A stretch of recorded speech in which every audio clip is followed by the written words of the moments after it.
True Crime Brewery contains disturbing content related to real-life crimes. Medical information is opinion based on facts of a crime and should not be interpreted as medical advice or treatment. Listener discretion is advised.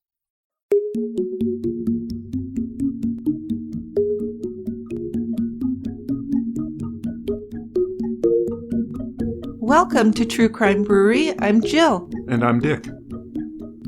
It was a frigid December afternoon in 1986 when Jerry Tobias was found dead in the back of his pickup. The 31-year-old oil field worker was curled up in the fetal position on the truck bed's bare metal floor, wearing only blue jeans, a flannel shirt, and cowboy boots.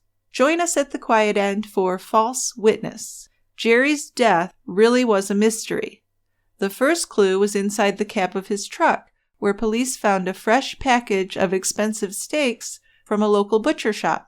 Not much of a lead, but from that day forward, the investigation into Jerry Tobias's death was shady. With multiple conflicts of interest, incompetent forensics experts, and a psychotic star witness, the prosecution's case was often absurd. In fact, it would have been comical, if not for the many lives that were completely ravaged by it.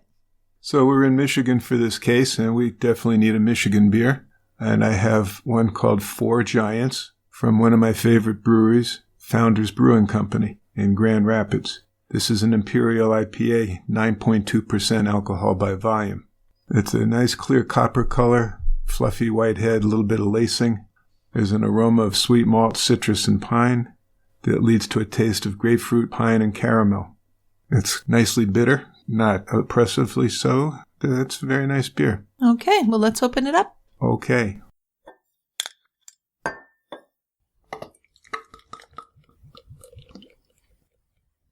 It has a nice aroma. Strong.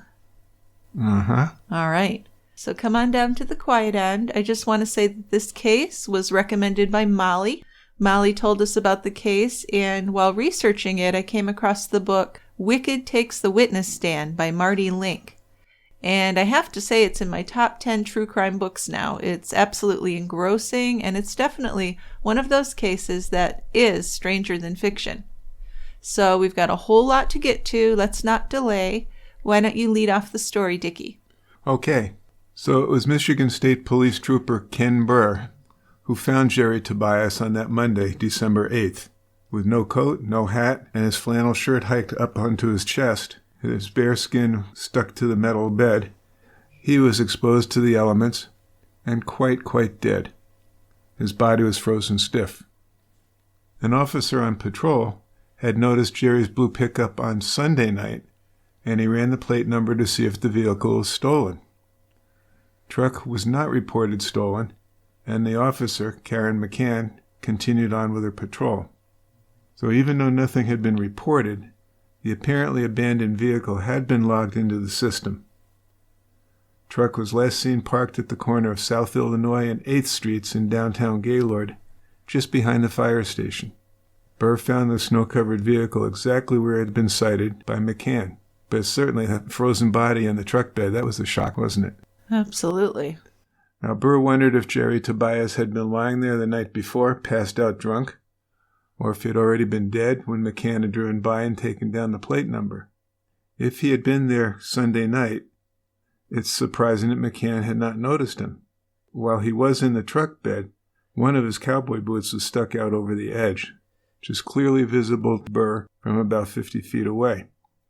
So he's thinking, well, anybody who was here would have seen that. Nobody would have missed it. Well, probably, but I could see how it could happen. She had to shine a light on the license plate to write that down, but maybe she didn't shine a light up on the truck bed area. And you wouldn't be expecting anything like that anyway. Well, I think that's the big thing. You're not expecting a dead body to be there. Yeah, so even if you saw a boot, you might just think there's junk in the back of the truck. Yeah. So that's not too hard for me to believe. But this is a pretty small town. It's up near the UP, kind of out in nowhere. Not a lot of people live there. And I imagine not a lot of murders happen there either. Probably not.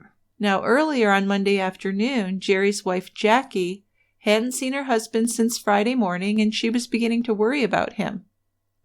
Jerry was an oil field worker, so he was sometimes out in the field for days at a time, but she'd expected him home by Sunday that weekend. And when Monday morning came and there still was no Jerry, Jackie called his boss. Jerry had told Jackie that he had a weekend job, but he had actually lied to her about that. And unfortunately, that wasn't super unusual. His boss had not hired him for a job that weekend, but she'd thought he had, so she'd given Jerry $40 for gas, which she now believed he'd probably spent on alcohol or drugs, because that was Jerry. He was a partier. But Jackie really loved Jerry, but she was a realist about it. She was well aware of his partying and that he cheated on her from time to time, but Jerry usually came home when he said he would. So Jerry's boss was concerned also, and he called the police to report Jerry missing. Not his wife. No, but the wife called the boss. Yeah. Yeah. In the mid to late 80s, drugs were ubiquitous in Gaylord. Trooper Burr didn't know Jerry Tobias personally, but he did know of him, and he knew that Jerry was no stranger to the drug culture. Jerry was friendly, an outdoorsman, a husband, a father, and a very hard worker. But he was also a drinker who cheated on his wife with women he picked up in bars. And Jerry liked marijuana and cocaine. He'd even do pills when that's all that was available. Jerry had also been a small-time seller, dealing some drugs to support his own habit. But his only criminal history was an old delivery of marijuana charge. So the body in the truck bed barely resembled the handsome blonde and blue-eyed charmer that Jerry had been. His discolored body was pressed against the rear of the truck. Face was bruised. He had scratches on his forehead. His left arm was up over his head, and a set of jumper cables was inexplicably wrapped up around his wrists.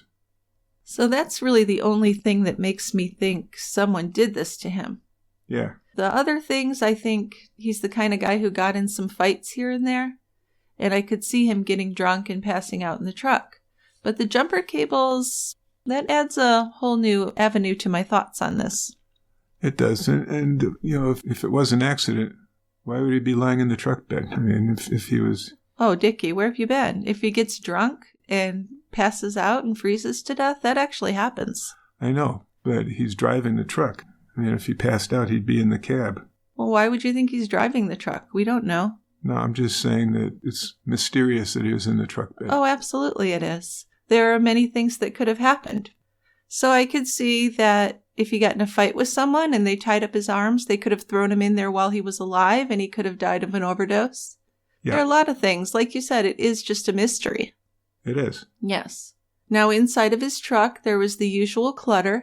Behind the driver's seat, there were frozen packages of meat wrapped in white butcher paper. So this was a bit unusual. But Burr knew that Walt's butcher shop was just 2 blocks away. And when Burr looked down at the snow on the ground, he noticed that someone had already been to the truck. Yeah, there were older boot prints that were kind of muddled and partially filled with snow. They were in the front of the passenger side door of Jerry's truck. Then they headed around to the back of the truck bed, and then they headed down the street and disappeared. So someone had been there. Someone had been there and walked around. Absolutely. So the social event of the season in Gaylord was the Northland Sportsman Club's annual Wild Game Dinner, and that occurred 3 days before Jerry was found on December 5th. This was a dinner of venison, duck, and other game, and only men attended. So let's hope that's changed since then. But this once-a-year event was attended by Laurie Moore, and Laurie, a man, was a hunter who'd been looking forward to this event for weeks. Laurie was one of nearly 200 members, and it was a tradition to celebrate the end of the hunt. So from noontime to evening, volunteers cooked and served these meats with side dishes to these men, buffet style. Now a little bit more about Laurie. Laurie Moore worked in his parents' store, a butcher shop, deli, and small grocery store called Walt's.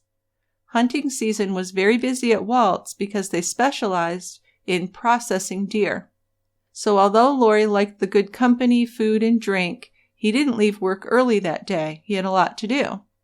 He closed Walt's at 6 p.m., but stayed in the back processing deer with 2 of his part-time workers, the Morey brothers. And he did that for an additional 3 hours. When they were down to their last 3 deer, Laurie left, trusting the Mories to lock up when they were through. By the time Laurie arrived at the Sportsman's Club for the dinner, it was already after 9:30, and most of the men had finished eating, but a couple of Laurie's friends knew what he liked and they'd set aside a plate for him. So Laurie ate and he began drinking. A member of the Sportsman's Club, attorney Mike Nelson, remembered that Laurie had been drunk by the end of the night. At 1:30 in the morning, Laurie walked over to Nelson, who was standing near the end of the bar, and the two men chatted for a while. And then they took their half-full drinks outside to Laurie's van. When their glasses were empty, Nelson went back inside, and he watched as Laurie drove away. So then Laurie visited some friends between 2 and 3 a.m., and back at his house, his wife Janet Allen, was sleeping. At a few minutes after 3, she heard an engine and the crunching sound of someone trying to get unstuck in the snow in their driveway. So she got out of bed, walked to the front of the house, and looked out between the front curtains. Now, amazingly, Laurie had made it home without crashing or killing anyone, but then he got his van stuck in his own driveway. Janet opened the front door and stuck her head out to yell at her idiot husband, but then she heard him singing. When he saw Janet standing in the doorway in her nightgown, he smiled at her and just kept on singing. So it was difficult for her to stay angry with Laurie when he just seemed so happy and good-natured. And so Laurie slept until 11 o'clock Saturday morning. Then he dragged himself into work with a wicked hangover. He worked at Walt's until mid-afternoon, and then he gave up and went back home. And the butcher shop was closed on Sundays, so he could go in after church to catch up. And that's with the deer dressing. And most of the deer would be picked up by Monday. So the big news in Gaylord on Monday was the crime scene on Illinois Street. When Trooper Burr reported that he'd found a frozen Jerry Tobias in the back of his pickup, the dispatcher called the Gaylord police chief, Frank Dufon, and he called the state police and their crime lab. So the state police assigned Detective Fred Labarge to the case, and the lab sent out a crime scene tech to the scene. Now, Labarge was in his late 50s, and he was getting towards the end of his career in law enforcement. So Labarge classified Jerry's death as suspicious. Not a homicide necessarily, but his truck was still treated as a possible crime scene. So with Jerry's body still in the truck bed, a tow truck operator inflated a flat tire, and the truck was towed to the city garage. Yeah, so the pathologist and the coroner were waiting for the police and the body at the garage. And they all watched silently as Jerry's frozen body was lifted out of his truck and put onto a table to thaw out. Dr. Patricia Newhouse examined Jerry's body. Her initial exam showed that he wasn't shot or stabbed, no bones were broken, and there were no fatal wounds. He did have bruises and scratches, as if he'd been beaten or in a fight shortly before he died. There was a small amount of dried blood smeared on the right side of his face. He had a black eye, and there were small bruises on his shoulders, chest, back, and side. There was also a welt on his shoulder. A scrape around the right side of his waist looked kind of like a rope burn. Gaylord's medical examiner had been called away to the Upper Peninsula on another case, so this autopsy was left for Dr. Newhouse. In any suspicious death from accident, suicide, or foul play, the procedure is for a pathologist to do an autopsy and determine the cause of death. But in Jerry's case, this wasn't easy. Police couldn't tell the doctor when or where Jerry had died. They didn't know how long he'd been in the bed of his truck, and they didn't know if he'd crawled into the truck bed himself or if he'd been dumped there by someone. Yeah, and to complicate things even more, his body was completely frozen. And Dr. Newhouse hadn't been practicing for a long time, but she did know that autopsying a frozen body was complicated. When she became a licensed pathologist, she had done one autopsy like this, and this was a snowmobiler who had been in an accident and died and ended up being frozen. Dr. Newhouse decided to wait a day for the body to thaw before she began the autopsy. Police officers then took shifts guarding the body in the police garage overnight. Well, yeah, I mean, you can't autopsy a rock-hard frozen body. No, I don't really want to think about it. But there actually is a thing called body dumping or drug dumping. I can't remember which it was called, where someone overdoses and the people that they're doing drugs with will dump them somewhere so they don't get implicated in the death at all. Mm-hmm. So that's actually a thing that does happen. Now, late Tuesday afternoon, Dr. Newhouse conducted the autopsy on Jerry, and it took her 4 hours. Jerry had suffered pulmonary edema, he had 2 tiny circular scratches on his right temple, and he had 8 fresh needle marks on his arms. He had no broken bones, like I said, and there was no damage to his internal organs. Before she finished, Dr. Newhouse collected blood and urine samples and sent them to the lab, requesting a routine screen for alcohol and illegal drugs. And this was her first mistake, or one of her first mistakes, because she needed to have them do an analysis for drugs and alcohol, not just a routine screen, which is going to say it's either there or not. You really want to know the amount. Well, yeah. But anyway, these were just being treated kind of like a formality by her, because whether Jerry had been drunk or high when he died was just irrelevant to her way of thinking. She'd found bleeding in his brain, and before the autopsy was even over, she decided that he had been murdered.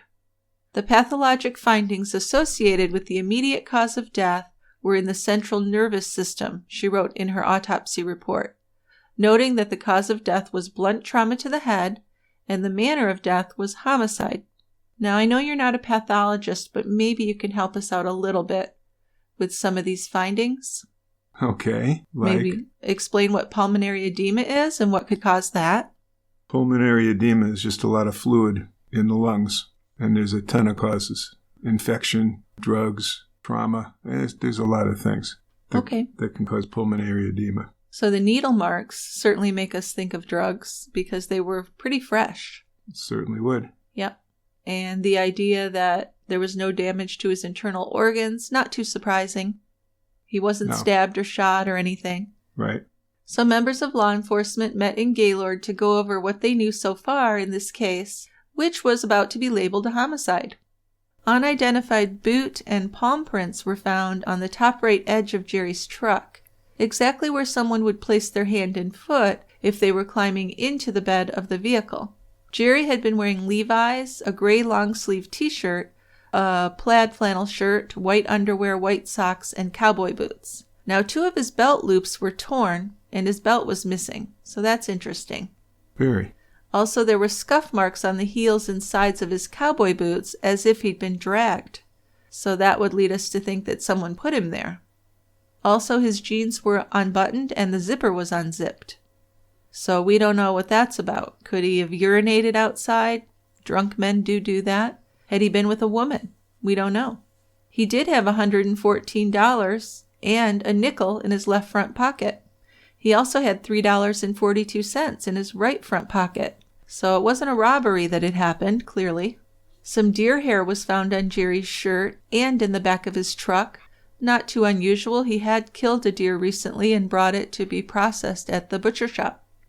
But then there were the rumors of infidelity. Jackie had recently discovered Jerry at a local bar with a supposed girlfriend.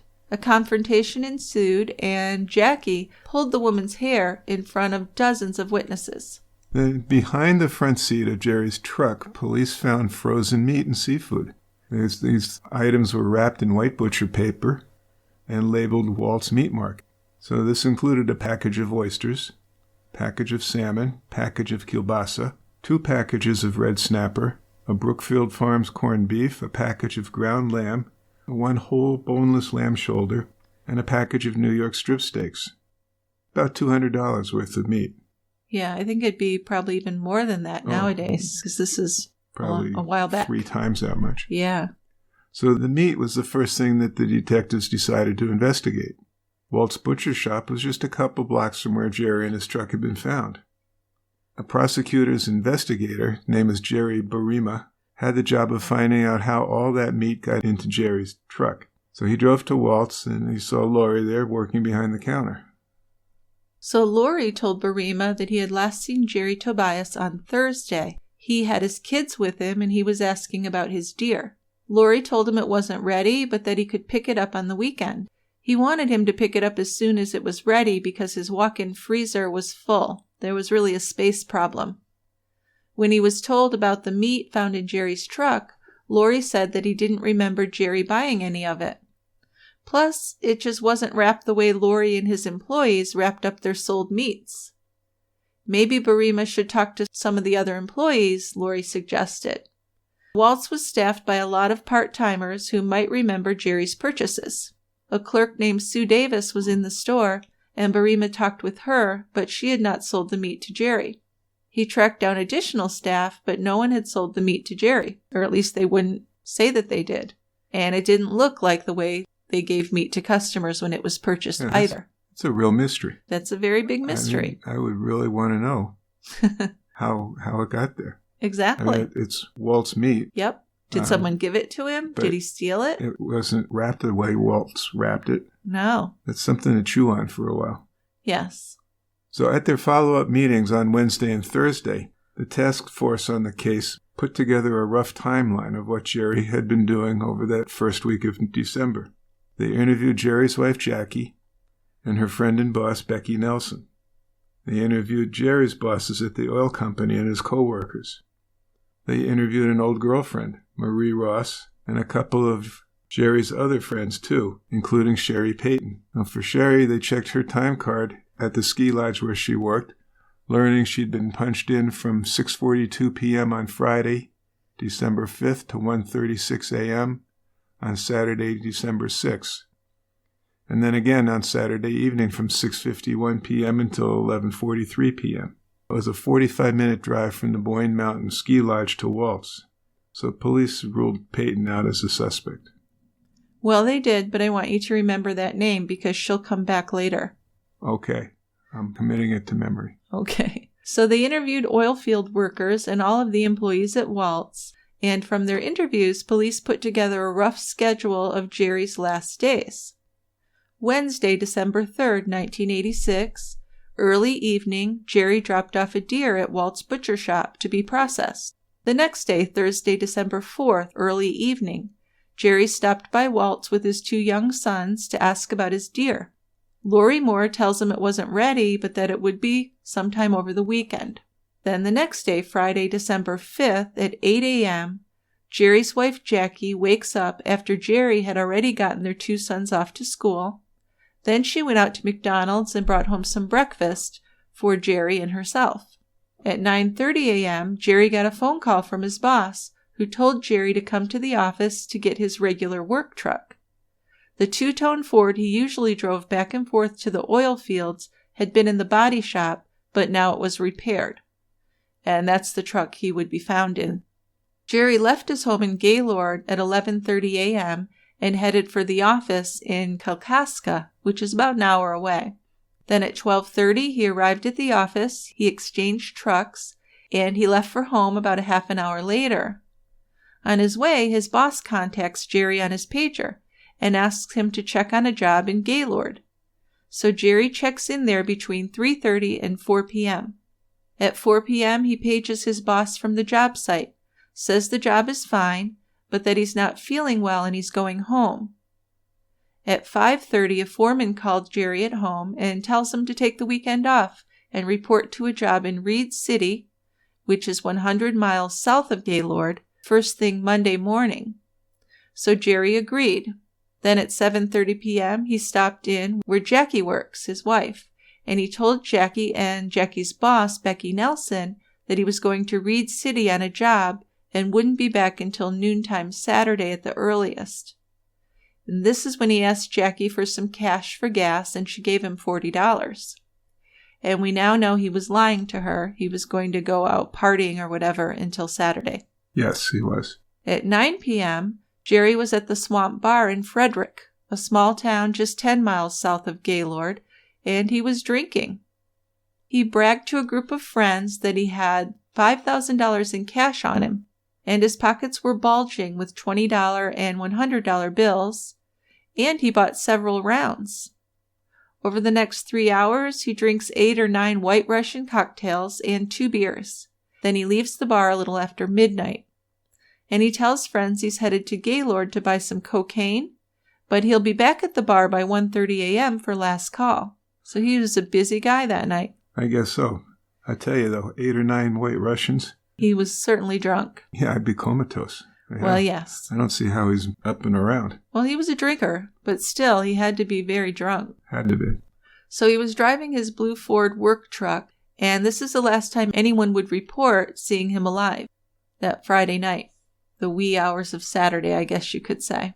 Yeah. If we get to Saturday, December 6th at 12:30 in the morning, on his way home from a late night at the bowling alley, a Gaylord fireman sees Jerry's truck parked in front of the fire hall. And that's where it would be found a day and a half later by the police. 9 o'clock in the morning, several hours later, Green is on his way back to the bowling alley and again sees Jerry's truck parked in the same place. And when he leaves the bowling alley at noon, Jerry's truck is still there. So Green notices footprints by the driver's side door leading north, and he wrote down the truck's license plate number. So at 6 p.m., Jerry's boss called Jerry's house to ask where he was. They needed to give him details about his next work assignment, so Jackie told him that Jerry was in Reed City. But this is the boss, and he tells her no, he didn't have to report to work until Monday. Busted. So that's not true. Sunday, December 7th, Jerry's bosses try to contact him by phone and by his work pager, but no success. Then at 10 p.m., that's when Officer Karen McCann was patrolling Illinois Street, and she saw Jerry's truck from the window of her patrol car. She's the one that took down the plate number, but didn't really get out of her car or approach the truck, because she just thought someone had parked it there. Wasn't a big deal at the time. Right. So then Monday, December 8th comes around, and at 11 a.m., Jerry's boss calls the Michigan State Police to file a missing persons report, and that was after he had spoken with Jerry's wife, Jackie. Trooper Burr contacts Jackie, and a missing persons report is filed. Burr types the plate number into the computer, gets a location, and that's when he goes out and finds the frozen body of Jerry Tobias in the back of the truck. He was found dead Monday, December 8th at 4:25 p.m. This means that 64 hours of his life were unaccounted for. Sometime within those missing hours, he'd been murdered, according to Dr. Newhouse, though she couldn't say when he was murdered or how he was murdered.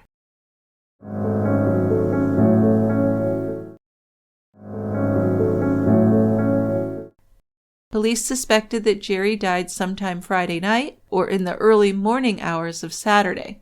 So Jerry's blood alcohol was 0.02 when he died, but witnesses in the Swamp Bar said that Jerry had drunk at least 8 White Russians and 2 beers in 3 or 4 hours. So how's that possible? Witnesses said he was so drunk that he had a hard time playing a game of pool, dropping his stick repeatedly and just kind of staggering around the pool table, having to hold on to keep from falling over.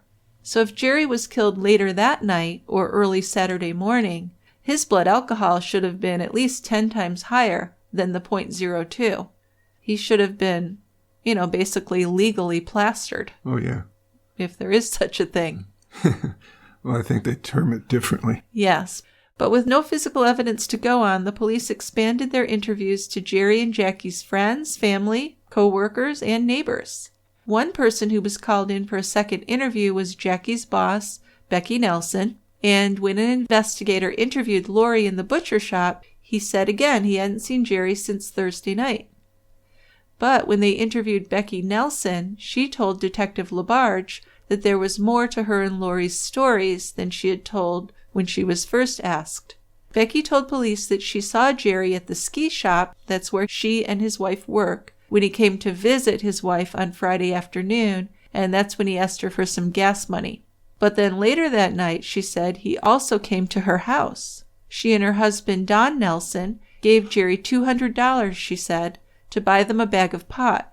Then he left at 8 p.m. with the money, and that was the last time she saw him. Now he gets found with a little over $100 in his pocket. Yes. Where'd the rest of it go? Well, probably into his body, because remember, he has track marks on his arm, fresh needle marks. So he definitely did some drugs. And if you're injecting, I'm going to say that would much more likely be cocaine. Yeah. I've never heard of injecting pot. I don't think that's a thing.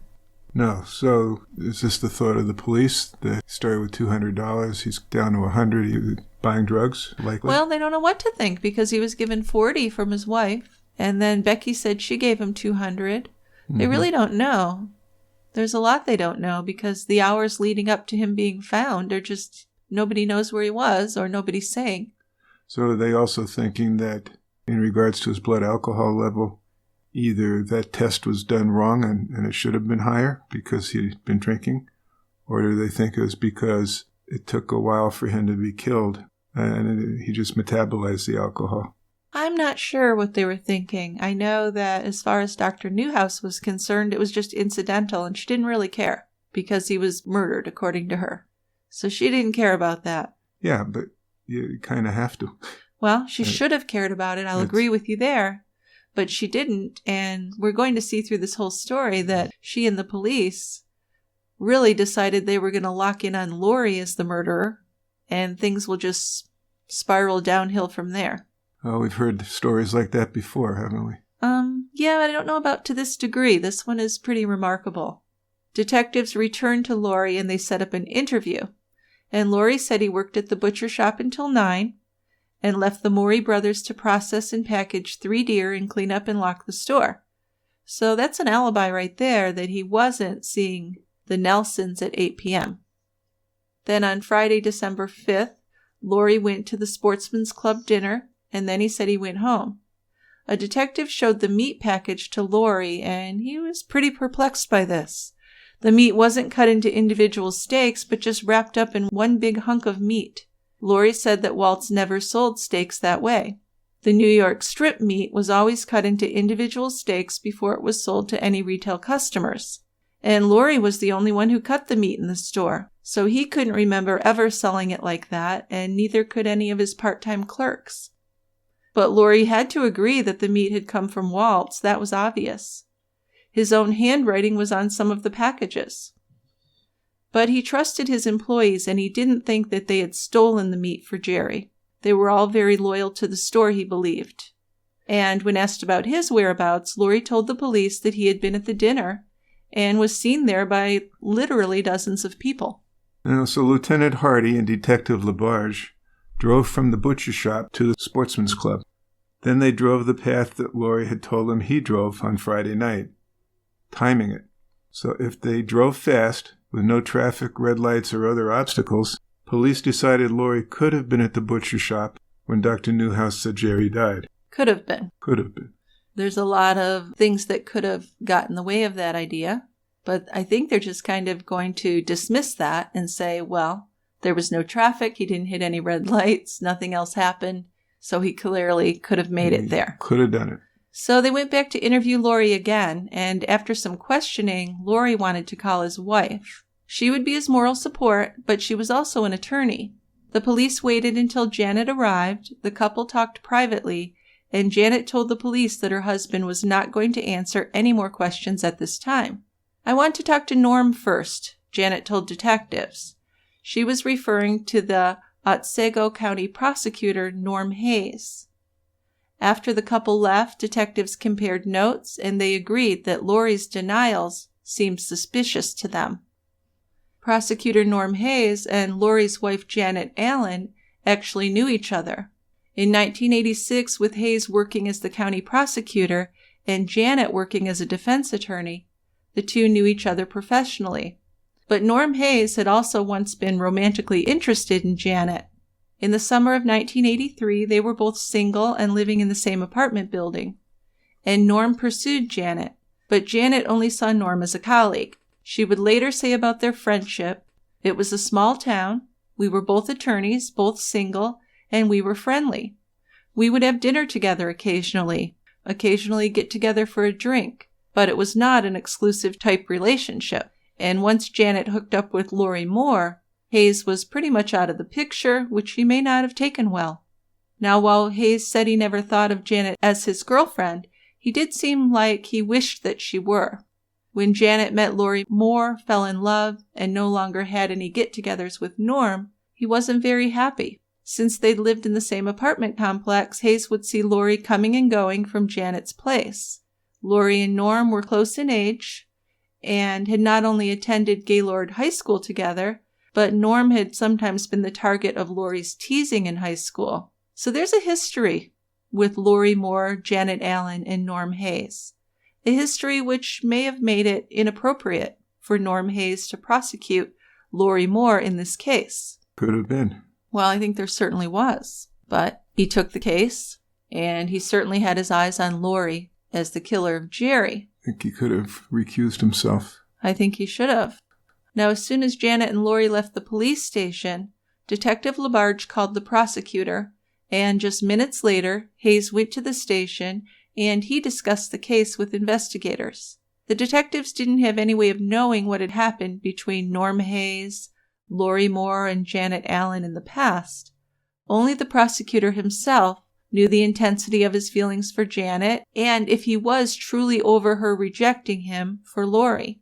Hayes told the investigators that there was enough probable cause for a search warrant of Walt's butcher shop, and the judge agreed, and just after midnight on Saturday, December 13th, 3 law enforcement officers met at Walt's with a warrant.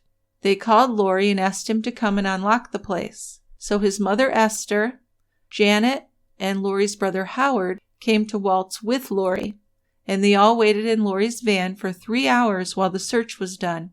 Police went through the butcher shop, the dumpster behind the shop, and the garage. Now, the warrant stated that Walt's was believed to be the scene of a homicide. The items the police confiscated were a white butcher's apron, a white butcher's smock, sweepings from the cement floor, some hair that had been entangled in a mop, barbecue seasoning, a butcher's steel, and a chicken skewer. Now, the skewer was flimsy and thin, and one of the least lethal-looking tools in the shop. But Dr. Patricia Newhouse was very interested in the skewer. She looked at the 2 prongs and decided that the sharp points could have caused the small scratches on Jerry's right temple. So to find out, she filed a motion for disinterment and had Jerry's body exhumed. On December 15th, cemetery workers dug into the frozen ground, and Jerry's body was taken back to the Nelson Funeral Home. Dr. Newhouse held the skewer points up to the scratches on his temple and said, "We got a match." That's interesting. Not only were there the marks on the side of Jerry's head made by the chicken skewer, she said, but a blow with it was probably what killed him. So it's decided that this chicken skewer was the murder weapon. Now, how are you going to cause bleeding in the brain with a chicken skewer? Yeah, it's really kind of outrageous. Yeah. Big assumptions being made. But nobody challenged her on this? Not until later. Yeah. Yeah, but none of the police at the time, they were all on board with her. Dr. Newhouse had not taken any hair samples or samples from beneath Jerry's fingernails, even though he appeared to have been in quite a fight. She did this when he was exhumed, though. But that was just a small thing compared to some of Newhouse's other mistakes. Jerry's blood and urine hadn't been properly analyzed for drugs or even stored correctly at the police lab. Security and a handling protocol specify that they need to be marked, kept refrigerated if necessary, and never destroyed without permission from the medical examiner's office. That would have been the way that Jerry's blood and urine were handled if lab employees had known that the samples were taken from a possible murder victim. But they didn't know that because Newhouse never told them. So there were no more interview requests for Laurie and no more searches of Walt's, but the police and the prosecutor's office were both working hard now to build a case against Laurie Moore. Yeah, it sounds sort of flimsy, but we will see. So if you've been listening to the show for a while, you know that I love playing Best Fiends all year round. But this is even more true during the holiday season. It's the perfect little pick-me-up when I need a break from holiday movies, baking, shopping, or, just sipping on alcohol. So why not stop crushing the same old candy and try a puzzle game with something fresh to offer your brilliant brain? With Best Fiends, you get an amazing storyline, complete with collectible fiends and tons of fun puzzles. Your fiends start off as little baby versions of their future fiendish selves. The more you play, the more fiends join your team, and the more powerful they become, helping you to solve increasingly challenging puzzles as you progress through the game. Yeah, Best Fiends is both action-packed and brain-boosting. With new content added constantly, you'll never get bored. Not to brag at all, but I'm quite far along. I've just passed level 700, and with literally thousands of levels, I don't have to worry about ever running out of gameplay. Even if you're someplace without Wi-Fi, you can play Best Fiends with the offline mode.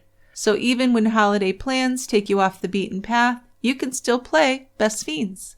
Playing Best Fiends just fits so well in any lifestyle. You can binge play for hours, or just pick it up for a round or two while waiting in line or chilling out on the couch. Download Best Fiends free today on the App Store or Google Play. That's friends without the R. Best Fiends. So Gaylord City Patrolman Officer Dan Dallas was on his scheduled overnight patrol on Friday, December 5th. The night police still believed that Jerry had died, despite there being blood alcohol evidence that was contradicting this. Officer Dallas told detectives that reading about the murder in the newspaper had helped him remember something. So Officer Dallas now remembered driving past Waltz on Saturday, December 6th at 2:30 in the morning. He said that there were lights on in the back of the shop that night and a pickup truck parked by the back door. As he was driving away, Dallas said he saw a light-colored van arrive at Waltz and park in the alley near the truck. An unidentified man got out of the van, went in the back door of Waltz, and Dallas then drove away. He said he didn't document this in his written report because he didn't feel that the situation was at all suspicious. Yeah, but it was only after Jerry's body was found and Laurie was considered a suspect in this murder that Dallas said he remembered this. I know, and that makes it very suspicious. It's convenient. Well, we all know that eyewitness testimony is not great anyway in the best of circumstances. Yeah, it certainly seemed at this point that the investigation was closing in on Laurie as the suspect. The evidence against him included illegal drug use and stolen meat. Yeah. With Officer Dallas's story, there was even a possible match on his van. All these things put together gave Prosecutor Hayes and Detective LaBarge a theory on how and why Jerry Tobias was murdered. They believe Laurie Moore killed Jerry Tobias inside Walt's butcher shop and a drug deal gone wrong. Then, Laurie had dumped Jerry's body in the back of his pickup truck, drove it a couple blocks away, and left it. So that's a lot to really be thinking about someone who has no history of violence, really. Yeah. And there's no proof of any kind of interaction between the two that night, at least not at this point. So while Jerry's death was being investigated, there was an unusual domestic violence case being handled by a different team of officers. The Parmentiers, a married couple living just outside of town with their young children, were in the process of getting a divorce. And Debbie Parmentier had left her husband, Leonard, taking their 2 sons with her. But on Christmas Day, they went back home to celebrate the holiday together. That was the plan, Debbie said, until Leonard attacked her with a pair of scissors.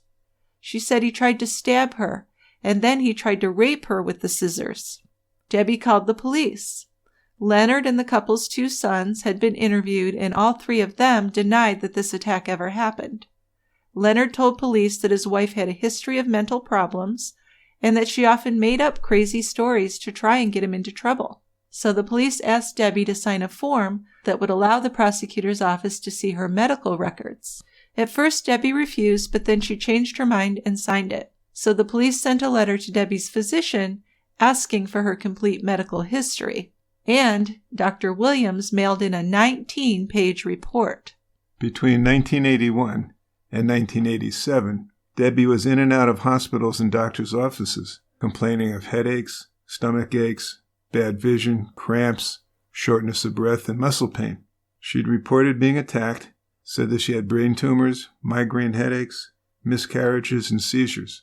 Included in the report was a personal note to Dr. Williams from another physician who was on staff at Petoskey's Burns Medical Clinic's Department of Obstetrics and Gynecology. As you know, this note read, she gives a very long history of multiple crises occurring with her pregnancies and in between over the past several years. It is difficult to separate what is real from what is her interpretation of the actual events. Her general examination is normal. She professes to be exquisitely tender, but her reactions are somewhat rehearsed and inappropriate. I am sure she has had some difficult problems in the past. However, I think there is a moderately severe hypochondria, and ultimately, we may need to get her into psychiatric care. Well, that scissor story was unbelievable from the start. But after reading through Debbie's medical records, it was obvious that that attack had never happened. It was made up by Debbie to get Leonard into trouble. so all charges against Leonard were dropped. Debbie's accusations about Leonard seemed to have nothing to do with the Jerry Tobias case, but then, on December 1st of 1986, Leonard Parmentier filed for divorce from Debbie and told his attorney something Debbie had told him that sounded crazy. His attorney went to the prosecutor with this just on the off chance that there was some truth to it. He informed Hayes that Debbie had told Leonard that she had been a witness to Jerry Tobias's murder. Debbie said she saw two men stab Tobias to death in the parking lot behind Glenn's Market, another grocery store in Gaylord, and Debbie explained that Tobias was involved in selling illegal drugs, and she had been holding on to $30,000 of his drug money when he was killed. So, he had filed for divorce on December 1st, and then after Jerry was killed, she went to him and told him this story. And he really didn't believe it, but he thought it was something he should mention to the police. When asked where this $30,000 was, she couldn't lay her hands on it, she said, because she'd hid it, and now she couldn't remember where she hid it. Please. Okay. Well, Leonard hadn't believed the story at all, and after hearing it, Hayes did dismiss it as well.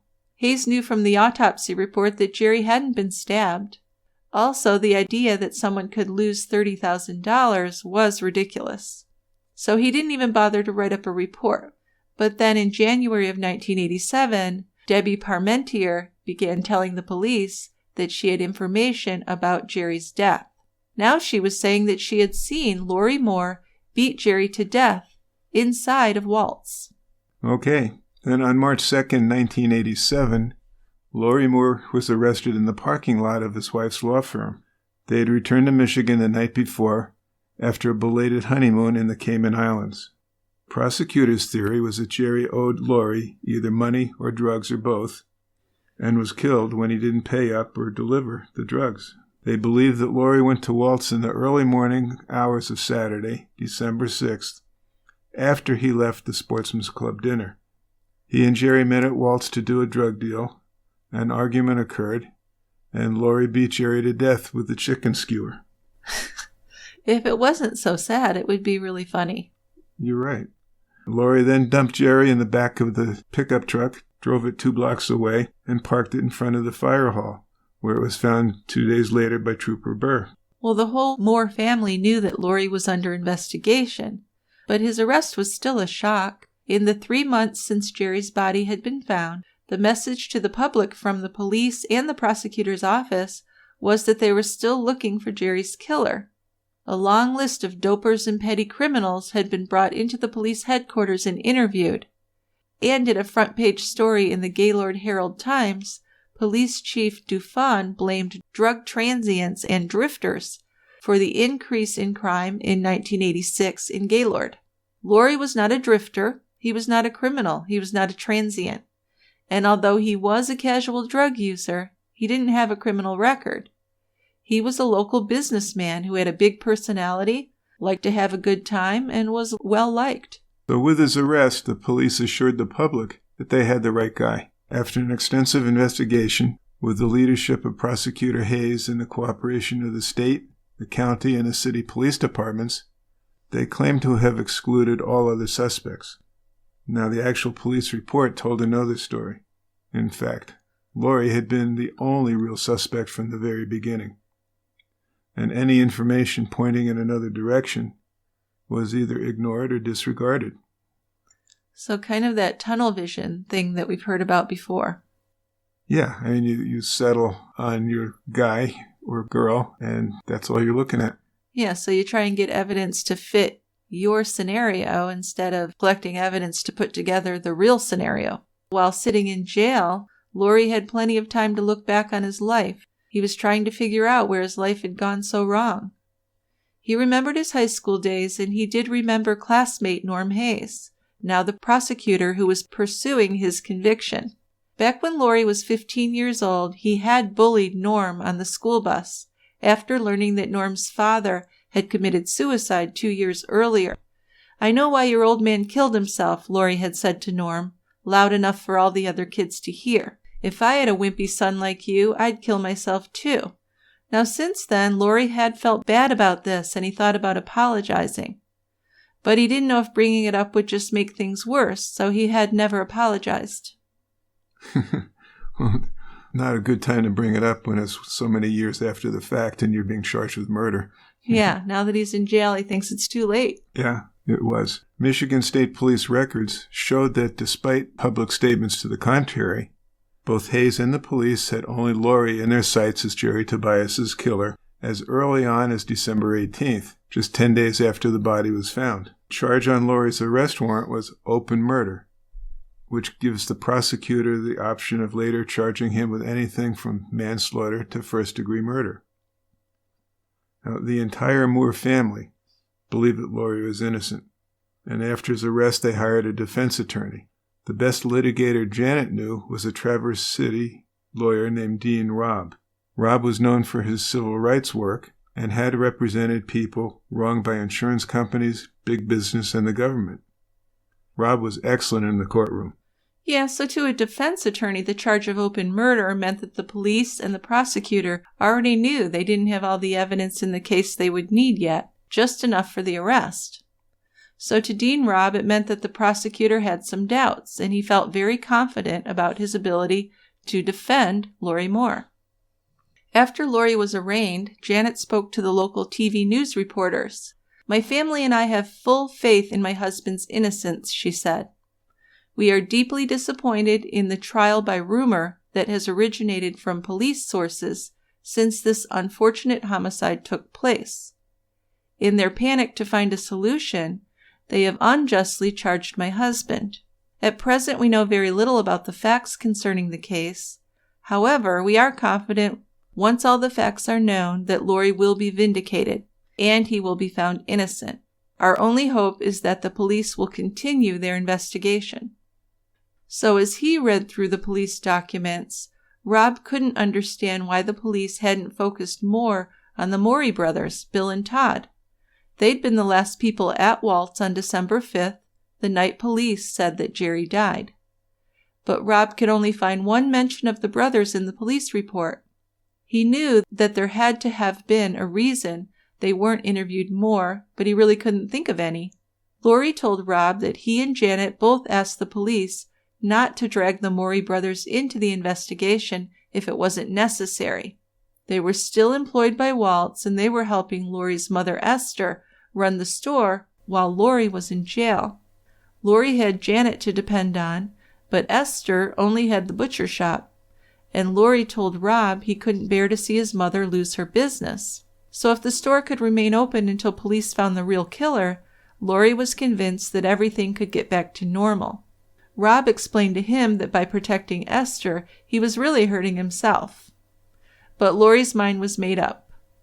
So Robb knew that when Laurie's case went to trial, Hayes would be very well prepared, and they needed to be as well. So Laurie was out of jail on a $75,000 bond. He went to trial in November of 1987. Now, the prosecution's case was pretty much entirely circumstantial. There were no eyewitnesses, no direct physical evidence, and no confession. Hayes admitted this from the start, telling the prospective jurors that during the trial he wasn't going to put anyone on the stand who saw Laurie kill Jerry or who even saw Laurie with Jerry the night he died. Yeah, so the prosecution entered more than 100 pieces of evidence, but not one connected Laurie to Jerry's murder. There wasn't one single witness, any physical evidence connecting Laurie with Tobias's truck or with the butcher shop on the night the prosecution said that the murder took place. But this didn't keep Hayes from prosecuting Laurie. He was full speed ahead. After opening statements and after a few witnesses testified, Hayes called Dr. Patricia Newhouse to the stand. The prosecutor wanted Newhouse to demonstrate how that flimsy chicken skewer could have killed a healthy 31-year-old man. Trooper Burr, the first one to find Jerry's frozen body, was in the courtroom observing the trial, and he volunteered to act as Jerry in a reenactment. So as the jury watched, Dr. Newhouse stood in front of the witness stand, and Trooper Burr sat in a chair in front of her. Newhouse gripped the skewer, bent her arm back, and pretended to hit Burr in the side of his head with it. While the pathologist swung the skewer towards Burr's temple, Hayes handed the jury a close-up photo of Jerry's frozen face. This photo was passed around. There were red scrapes on his skin, purple bruises, some frostbite, and the 2 small dark red dots. The prosecution claimed that those 2 dots, each one smaller than a Rice Krispie, were signs of the cause of death. She couldn't address the presence of trace evidence like skin, hair, fragments, fingerprints, or blood on the chicken skewer because there wasn't any. In their search, police had confiscated 5 similar chicken skewers from Walt's butcher shop, but not one of them had any evidence that they had been used as a weapon. Rob pointed this out to the jury, as well as the fact that Dr. Newhouse did not have the best qualifications. While she was an MD, she was not board certified in forensics. She claimed that she had a special interest in medical forensics, but she had not taken or passed the exam that would have certified her. Yes, so Newhouse's autopsy identified 16 to 20 injury marks on Jerry Tobias's body, but only 2 that could have been caused by that skewer. The dots near his temple didn't cause a skull fracture, Rob pointed out, or even any external bleeding at all. On the stand, Dr. Newhouse admitted that she could not assume that that was the lethal injury. But that's basically what she'd done. Yes, it is. So Rob tried to use a pumpkin to demonstrate that the skewer could not have made those injuries to Jerry's temple. Hayes objected. A pumpkin is not a human head. But they eventually agreed that Rob could use a mannequin head covered in clay. So Rob picked up his mannequin head, walked over to the witness stand, and held it out for Dr. Newhouse. She gripped that chicken skewer in her right hand, reached back, and took a big swing. She missed. Then she swung again and made contact. The marks the skewer made in the clay-covered mannequin were then examined by Newhouse, Rob, and Hayes. They didn't come close to matching the scratches on Jerry Tobias's temple. These new marks were crescent-shaped, and there were impressions from the skewer's crossbar that connected the 2 spindles. No crossbar impressions were seen in the photos of Jerry's face. Rob then asked Dr. Newhouse if she wanted to change any of her findings following this demonstration, but nope, she stuck with her original conclusion. Jerry had been beaten with one of the 5 skewers confiscated from Walt's. Rob disagreed, obviously. Clearly, yeah. And he introduced the defense's theory on Jerry's cause of death. Doctor, Rob asked, could this man have died from a drug overdose? I would think that would be very highly unlikely, Newhouse said. Rob seemed to dismiss her answer because he asked again. Doctor, could this man have died from a fatal drug reaction or drug overdose? Cocaine? I have no evidence to support that, she said. In my medical opinion, no. Now, at the preliminary hearing, Newhouse had testified that a cocaine overdose was a possibility, and now she's changing her testimony. So Rob asked her to clarify. If you're asking for my medical opinion on what he did die of, no, she said. If you're saying, could that be a possibility? Yes, it's a possibility. So while the autopsy had found an unknown amount of cocaine in Jerry's urine, Newhouse testified at the preliminary hearing that she'd found none of the drug in his blood. More than a dozen times, Rob had asked her about it during the preliminary exam, and more than a dozen times, her answer was the same. There was no cocaine in Jerry's blood when he died. None. Now in the trial, Newhouse told Rob again, no cocaine was present in the blood. And why, Rob asked. There wasn't any there, Dr. Newhouse said. And why, Rob asked again. Cocaine is rapidly metabolized, she explained. It did not surprise me that there was no cocaine in the blood because it is rapidly metabolized. Newhouse told the jury that if Jerry had injected enough cocaine to stop his heart or cause unconsciousness, there would have been chemical evidence of that in his blood, but there wasn't any. Rob still believed that Jerry wasn't murdered and had actually died of a cocaine overdose. So Rob called his defense expert next, and he disputed Dr. Newhouse's findings.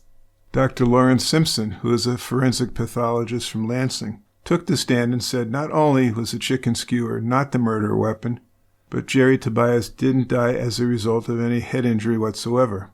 In order for the skewer to be the murder weapon, Jerry would have to have been stabbed by it. Thank you.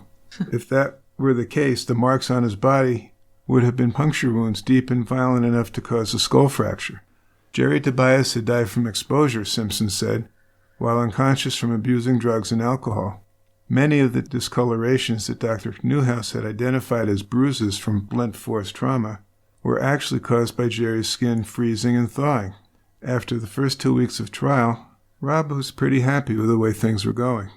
Hayes was able to establish for the jury that Jerry's blue Ford pickup was found a quarter mile from Walt's, with a package of expensive meat wrapped in white butcher paper behind the front seat. During the police investigation, Laurie had identified the meat as coming from his store, but he had absolutely no explanation for how it got inside of Jerry's truck. Police did find deer hair in the bed of the truck underneath Jerry's body, but we also know that 2 days before he died, Jerry had taken a deer to Walt's to be processed. Hayes called Officer Dan Dallas to the stand, and he told the jury that he worked the 11 p.m. to 8 a.m. shift and was on patrol in the early morning hours of Saturday, December 6, 1986. He testified that he had seen the lights in the back of the store on, a pickup truck parked nearby, and a light-colored van arriving, driven by a white man. He also said that the driver got out and went inside the butcher shop. Dallas couldn't identify the make of the van because it was too dark outside to identify it. He admitted that he was patrolling with his headlights off, so that sounded a little weird. That sounds very weird. Plus, none of this was in his daily log. And on the cross, Rob waved a copy of the log in the air as he questioned him. According to the log, not only was there no drive past Walt's, but the patrolman reported being in a different part of town at 2:30 a.m. So Rob made sure that the jury knew that Dallas didn't file the report on Walt's until several days after Jerry's body had been found, and that's when Laurie was already a suspect. Well, if Jerry really had been murdered in a drug deal, the jury would expect Hayes to have evidence that there had been a drug deal, right?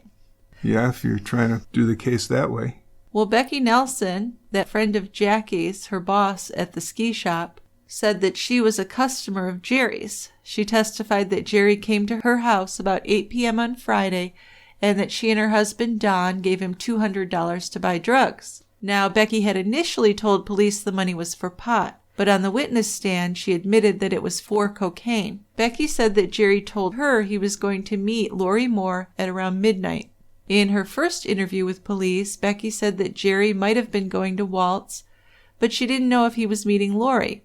On the stand, she changed that part of her story, saying it was definitely Walt's and definitely Laurie. After he bought the cocaine, Jerry was supposed to go back to the Nelsons that same night, but he never returned. The next afternoon, Becky said she went to the butcher shop to ask Laurie what had happened. She asked him if he'd seen Jerry, and he told her that he'd met him there at midnight, but nothing had come through. So Becky's testimony is the only thing tying Laurie to Jerry and to a drug deal. Under Rob's cross-examination, details about the Nelsons came out. On Sunday, December 7th, Becky and her children had spent all day in Traverse City with Jackie and the Tobias children, shopping for Christmas presents and seeing a movie. They left Gaylord at 11 a.m. and didn't return home until dinner time. But Becky didn't say anything to Jackie about any drug deal with Jerry. The two women had been good friends since high school, and Jackie had worked for Becky for 3 years. And on the day after Becky was looking for Jerry, the two women drove an hour and a half to Traverse City from Gaylord, spending the whole day together. So it was hard to believe that Becky had told Jackie nothing about any of it. But Becky claimed that Jackie was very anti-drugs, so that's why Becky didn't mention anything to her. Still, Becky had changed her story several times. Yeah, and that's a suspicious thing. Well, very. I don't think that you're credible if you keep changing your story. No. On December 9th, Becky told police that she and her husband didn't socialize with Jerry and Jackie, and that she had no idea whether or not Jerry was into drugs. Then on the morning of December 11th, a detective visited Becky at her store and asked her why she went to Walt's to ask Laurie if he'd seen Jerry. Becky said Jackie was worried that Jerry was having an affair, and Becky thought Laurie might have some information. But Laurie told her he didn't see Jerry on Friday night because he'd spent the evening at the Sportsman's Club dinner. So that sounds more likely to me to be the truth. Right? Yeah. Well, later that same day, Becky had gone to the state police station where detectives interviewed her a third time, and she admitted to being involved in a drug deal with Jerry this time, but claimed the money that her husband gave Jerry was for pot. So you just have to wonder what the state police had said to her to make such a change. Right. Eventually, Becky returned a fourth time, and she brought along her husband, Don, and an attorney, and she changed her story again, adding details about Waltz. But even that wasn't her final version. On March 7th of 1987, Becky told what was the complete truth, she said, and that interview was tape recorded. I had not told the complete story, she admitted. I made that up, but I'm telling the truth today. Well, how much do you think they're going to believe her? If this is like the fourth or fifth time she's come up with a story. Well, I have a whole different way of looking at this. I don't think she came up with these stories. I think these are things that they told her to say. Okay. Because if we look at any of their interviews with other people as this goes on, they start pressuring people. You need to say this or we're going to do that. And maybe they had something on her or her husband. But I don't think she was just doing this herself. I think there was a lot going into this with the separate interviews and the different law enforcement people. Okay, I'll buy that. Yeah, that's the way I see it. I have no proof that it's that way, but that's what makes sense to me. Well, and I'm still not going to believe her this time any more than the other times. So once it was the defense's time to present their case, Rob was less confident that Laurie would be acquitted. So he decided to go over all of the prosecution's evidence again, looking for something he may have missed. Now, he didn't find anything new, but he did notice that there was no paperwork from Jerry's blood being tested for cocaine.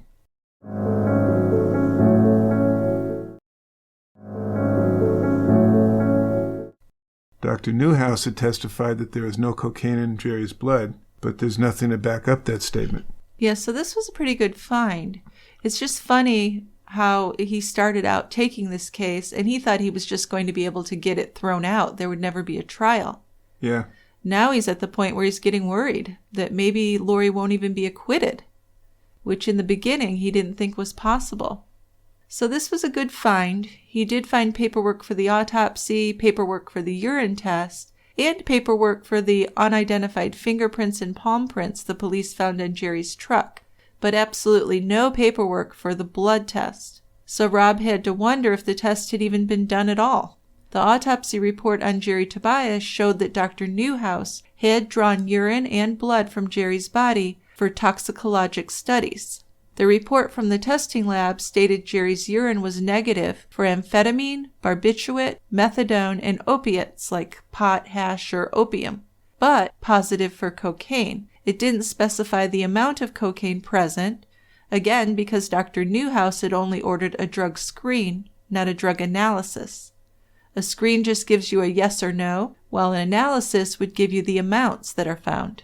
So a second screen on the urine to confirm the results of the first test was done, and again it tested positive. Now the screen report stated the amount was greater than 1,000 nanograms per ml.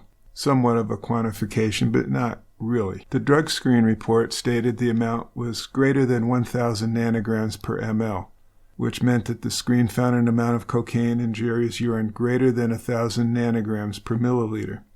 So this is not an exact determination, but it was accepted in the medical community that a dose above 1,400 nanograms per ml could be fatal. So that's significant. If he's over 1,000. So a drug analysis was required to determine how much of the drug was actually present. Now, whether or not cocaine was a causative factor in Jerry's death was debatable.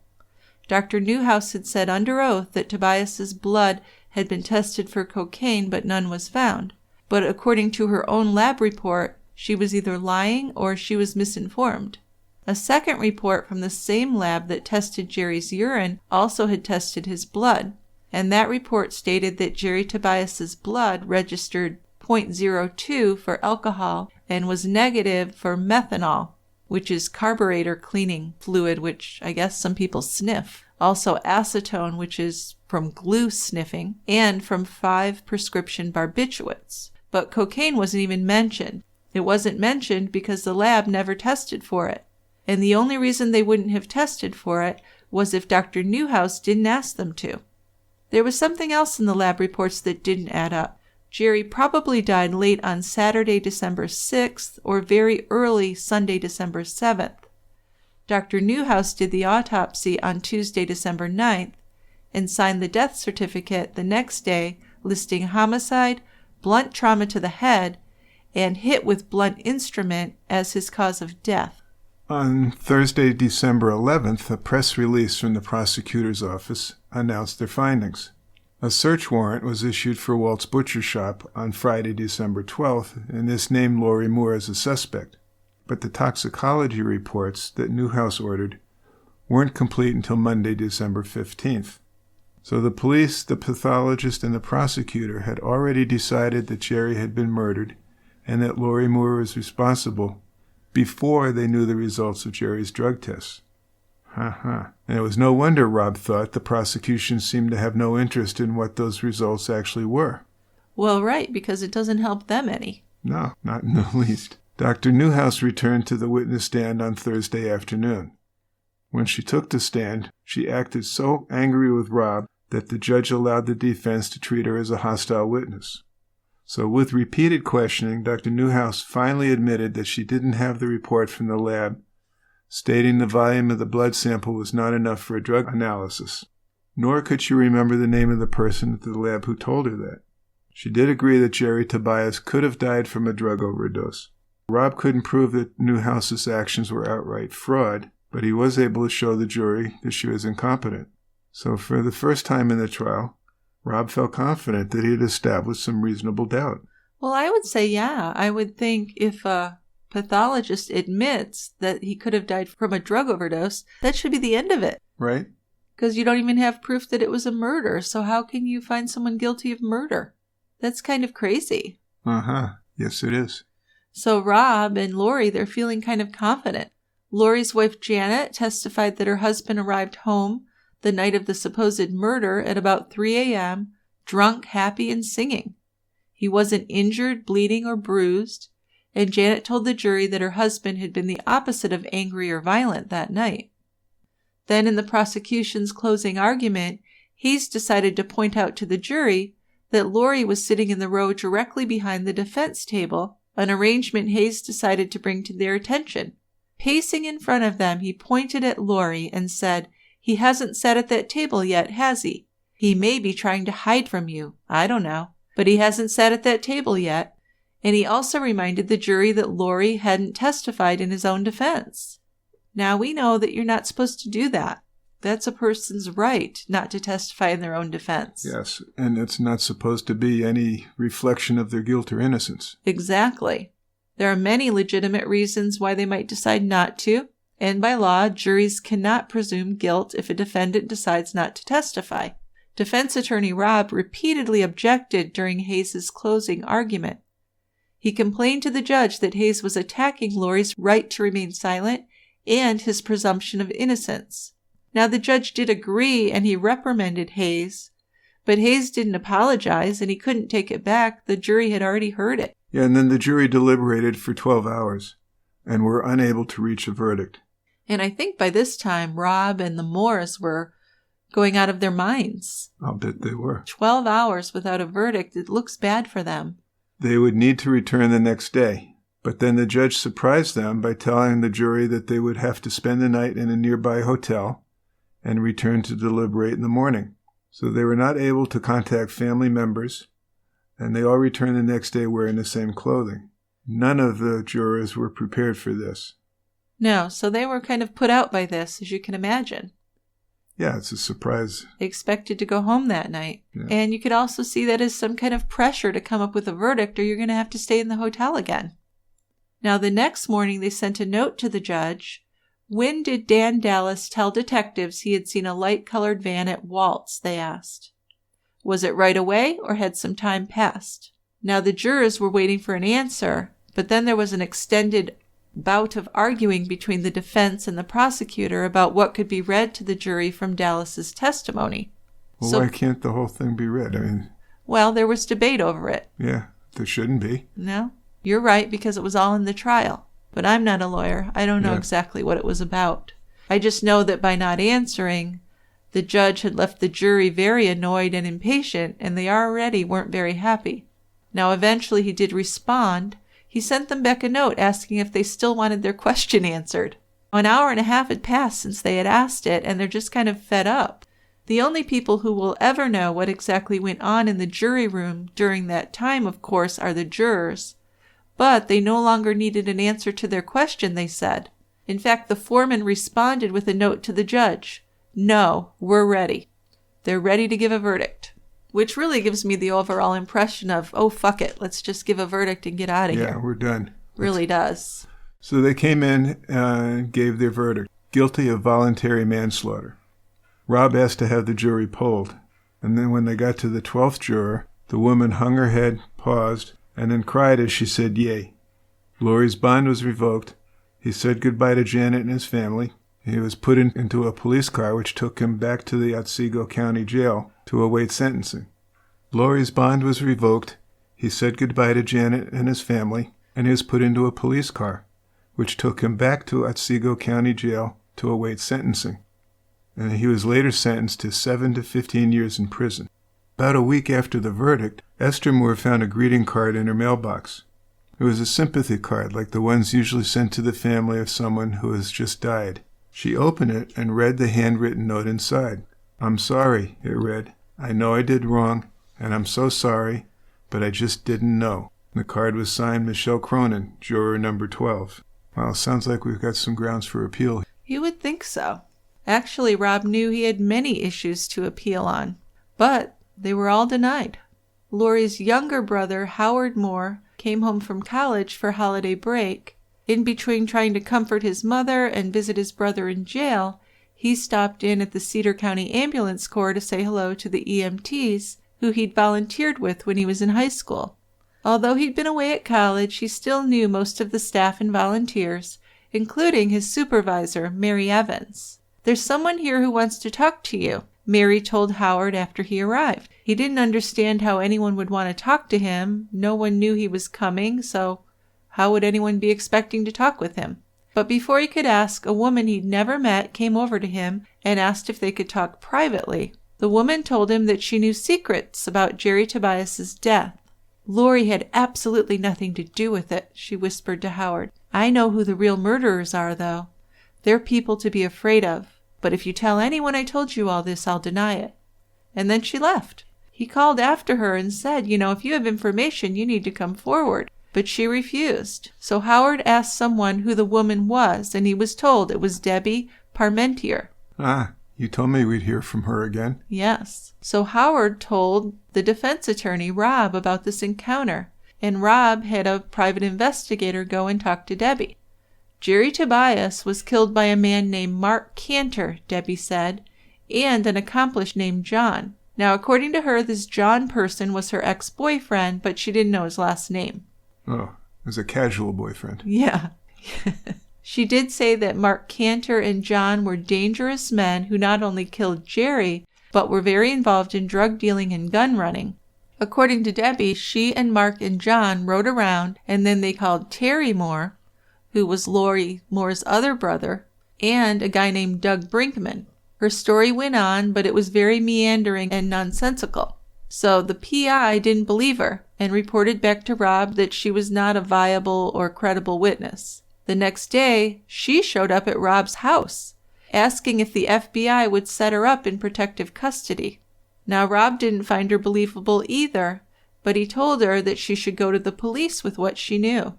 Soon after that, attorney Rob received a death threat. He believed Laurie deserved a new trial, but if he did, he decided that he wouldn't be the attorney defending him. Yeah, probably some death threats will do that to you. I would imagine, yeah. So on Rob's recommendation, Laurie hired another Gaylord attorney, Karen Jackson, to take over his defense. Rob was ambivalent about leaving the case, but he did believe that Jackson was well qualified to handle it. However, her motion for a new trial was also denied. Then in March of 1988, at Prosecutor Hayes' direction, Detective LaBarge contacted Debbie and set up an interview with her. She refused to come to the police station, so LaBarge met her in a conference room at the Holiday Inn, and this interview was taped. Based on what she said, Hayes reopened the investigation into Jerry's death. He was still convinced that Laurie was guilty, but Debbie was pointing her finger at 4 more men. These were Walter Terry Moore, Mark Cantor, Donald Heistand, and Doug Brinkman. So we're not sure what really turned Hayes around on this, because remember, he didn't believe Debbie earlier on. No. But now he's deciding that she's his best witness. So Terry Moore, Laurie's brother, was arrested, and he went on trial for the murder of Jerry Tobias in July of 1988.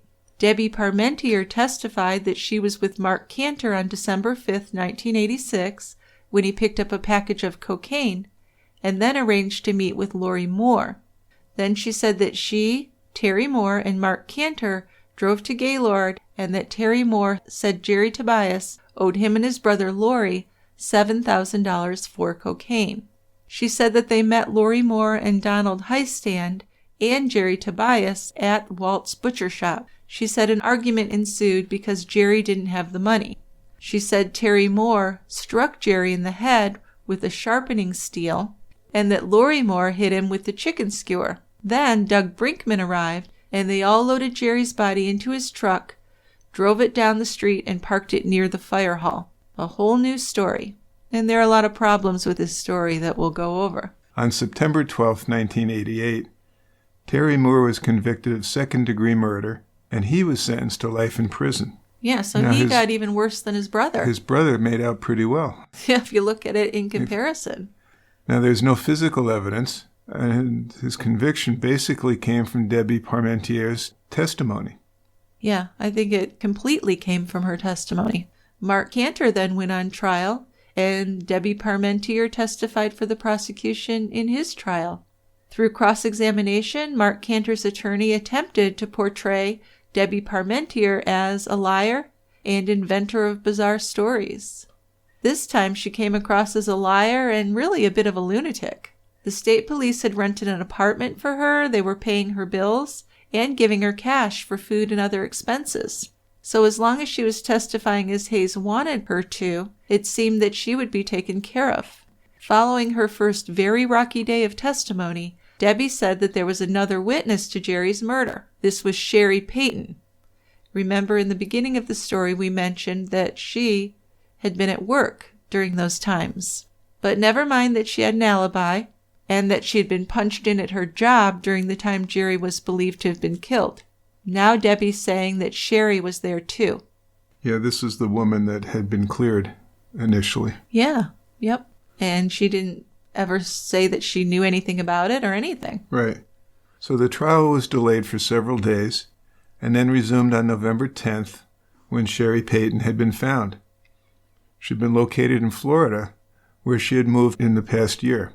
She had a warrant for her arrest in Michigan for forging checks. Sherry returned to Michigan to set up payments and clear up her charges, but a state trooper interviewed Sherry. He told her that all of the charges would be dropped if she testified for the prosecution, even though she had repeatedly said that she had not witnessed anything. She was pregnant. The trooper told her that if she didn't testify, her baby would be born in prison and taken away from her. So she was pretty afraid of this, so she agreed to say whatever they told her to say. Well, really, they've got her in a place where what else will she do? Yeah. She's going to be prosecuted on those charges unless she says what they want, and she won't have her baby with her. So she really made the only decision she could see possible. Yeah. What else is she going to do? So Sherry came to court, and she testified that Terry Moore picked her up from her home shortly after 2 a.m. on the morning of December 6, 1986. She said they drove to the butcher shop, where Mark Cantor, Debbie, and Laurie Moore were. Brinkman walked in a few minutes later, she said. Then Mark Cantor and Jerry Tobias began arguing. Then Mark Cantor hit Jerry, and when the others joined in the argument, Sherry said that she left the butcher shop and walked home. But Sherry's testimony was really not at all consistent with Debbie's. Debbie had testified that Sherry had run out of the butcher shop screaming during the fight. Mark Cantor's ex-girlfriend, Wendy Brock, testified that when he came home between 6 and 7 in the morning on December 6, 1986, his hands were cut up and his mouth was bloody. She said she overheard Mark tell Doug Brinkman in January of 1987 that Jerry was dead when they put him in the truck. Well, in his defense, Mark Cantor offered an alibi. He denied ever being at the butcher shop. The defense tried to damage the credibility of Debbie, Sherry, and Wendy through several witnesses. A forensic psychiatrist examined Debbie Parmentier shortly before the trial and testified that she had been hospitalized in various psychiatric institutions and that she suffered from an antisocial personality disorder that caused her to habitually lie. Other witnesses testified about Debbie's reputation for lying. Also, a pathologist testified for the defense that Jerry's death was not the result of blunt force trauma. Still, this was not enough for an acquittal. On December 10, 1988, the jury convicted Mark Cantor of aiding and abetting in a second-degree murder, and he was sentenced to life in prison. This just gets weirder and weirder, you know? Oh my gosh, it's like a nightmare for these people. In February of 1989, Don Heistand pleaded no contest to aiding and abetting a murder after the fact, and this got him 3 to 5 years in prison. I think it's important to note that all of the defendants had been offered pleas if they would testify against the others, but they took their chances with a trial, all claiming innocence. Yes, so that should be a sign that this is just a totally fucked up situation. Because if someone can get off with fewer years or get off completely on a murder charge, they're not going to go to trial and claiming they're innocent if they're guilty. They would be happy to get off with that. Oh, yeah. But one of the things was that they didn't want to testify against the other men who they knew were innocent as well. So it was just a real clusterfuck of problems here. It certainly was. Later that year, the Michigan Attorney General began an investigation into Mark Cantor's conviction. Sherry was now given immunity, and she recanted her testimony, which we knew would happen. Then Laurie Moore filed a Freedom of Information request seeking all the documentation on his case. Cantor moved for a new trial because of newly discovered evidence, but the motion was denied. So it seems like even when they have very valid claims, they're being denied. Then, in March of 1991, the Michigan Court of Appeals reversed Laurie Moore's conviction. The court ruled that the trial judge had erroneously given the jury an instruction allowing them to convict Laurie of voluntary manslaughter after his attorney had objected to the instruction being given. So Laurie Moore was released on bond and continued to seek out more documentation, because they still could have retried him at that point. And then in the meantime, Laurie's brother, Terry, moved for a remand in the Court of Appeals so that he could file a motion for a new trial. This motion said that the prosecution failed to disclose that it had intimidated witnesses, including a witness who allegedly would have testified that Debbie Parmentier was at home on the evening of the alleged murder, a witness who would have testified that Debbie told another prosecution witness what to say, and witnesses who could have verified Debbie's efforts to improve her credibility by claiming that she had been shot at and targeted in a failed abduction attempt. Yeah, and I think that was also part of her, well, I know it was part of her getting the FBI to put her up in an apartment and take care of her. Right. So, kind of clever in a crazy way, but the request was denied. Then on April 16, 1991, the Supreme Court of Michigan vacated the Court of Appeals decision and ordered that the case be sent back to the trial court. With more new evidence coming out that contradicted the prosecution's theory that Laurie Moore and the others were all involved together, the charge against Laurie Moore was finally dismissed in May of 1991. Mark Cantor's motion for a new trial was denied, and he appealed. On December 21, 1992, the Michigan Court of Appeals sent Cantor's case back to the trial court. The Court of Appeals determined that Cantor was entitled to an evidentiary hearing on his claims of prosecutorial misconduct.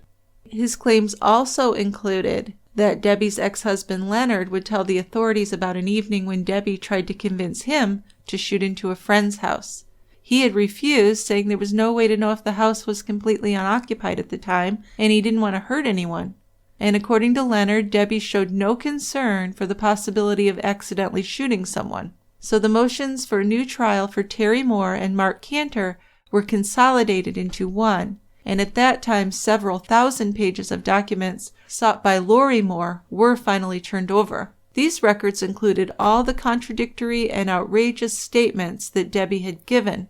Also, her extensive records of mental instability and the evidence that she had written threatening letters to herself and arranged for that shooting so she could be placed in protective custody and be financially supported. Also, evidence was discovered that while she was in protective custody, Debbie had a sexual relationship with one of the police officers who'd been assigned to guard her. And prior to her testimony, Debbie was seen with trial transcripts of other witnesses' testimony, police reports, and newspaper articles. Now, she only could have gotten those from the police. Right. So this is very corrupt. So in 1994, Debbie Parmentiers was charged with 8 counts of perjury. And in February of 95, she gave a statement where she admitted that her testimony was false. On January 16, 1995, an Otsego County Circuit Court judge granted Mark Cantor and Terry Moore new trials based on the evidence which impeached Debbie Parmentiers. The 2 men got released on bond. Then when the Otsego County District Attorney, Kevin Hesselink, who was the successor to Norman Hayes, decided to retry them, the judge ruled that Debbie's previous testimony was not admissible and ordered a new preliminary examination. Without Debbie's testimony, they had no evidence to support the charges, and the court did not find any probable cause. So, on May 24, 1996, the charges against Terry Moore and Mark Cantor were officially dismissed. Debbie Parmentiers disappeared after that. She did get arrested in Utah in 2003 and was brought back to Michigan, where she pled no contest to 3 counts of perjury, and she was sentenced to time served. She was dying of emphysema at this point, so she was released into hospice care.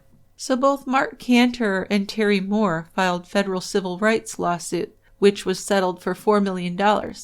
Laurie Moore had filed a similar lawsuit, but for a reason I don't know, his was dismissed. That's a mystery. Yeah.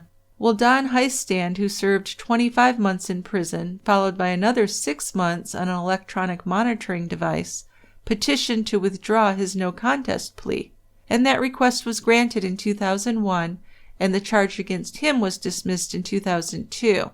He filed a federal lawsuit as well, which was settled for $675,000 in 2005. Don Brinkman was released after serving his sentence.